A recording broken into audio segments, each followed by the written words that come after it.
Amigos, minha gente, vamos falar sobre ação penal privada. Então, vamos lá. O Código Penal ele regulamenta a ação penal pública, que se divide em condicionada e incondicionada, e também a ação penal privada.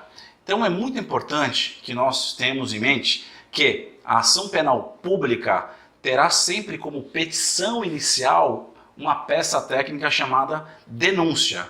Então, enquanto a denúncia está para a ação penal pública, como petição inicial, a queixa-crime está para a ação penal privada. Para ações penais públicas, denúncia. Para ação penal privada, queixa-crime. Não confundir com notícia-crime. Notícia-crime pode ser um boletim de ocorrência que comunica um crime, um pedido de abertura de inquérito. Então, notícia-crime está relacionada à abertura de inquérito para investigação, enquanto queixa-crime é a petição inicial da ação penal privada, em regra, porque a gente vai ver já já que a queixa-crime também pode ser a petição inicial de uma ação penal pública em alguns casos. Muito bem. A ação penal privada vai se subdividir em 3 modalidades. Ação penal privada exclusiva, ou propriamente dita, ação penal personalíssima e ação penal privada subsidiária da pública. Ação penal privada exclusiva, ou propriamente dita, a gente pode citar como exemplo os crimes contra a honra, calúnia, difamação e injúria.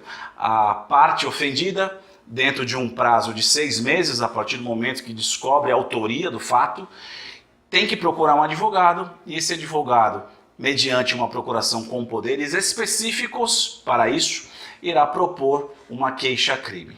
Lógico que o Ministério Público funcionará como custos legis, mesmo dessa ação penal privada, porque a titularidade da aplicação da pena continua sendo do Estado.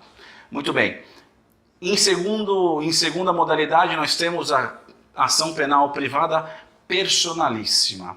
Ação penal privada personalíssima, temos apenas uma hipótese no nosso Código Penal, que está no artigo 236.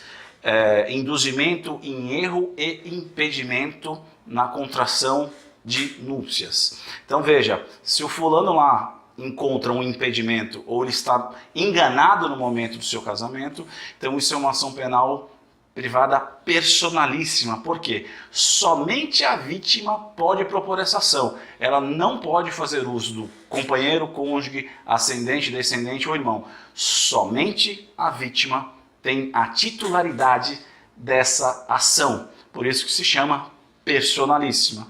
E por último, nós temos a ação penal privada subsidiária da pública. Então, quando nós temos aí caso de réu preso, o Ministério Público tem um prazo de 5 dias para propor essa ação penal. E réu solto 15.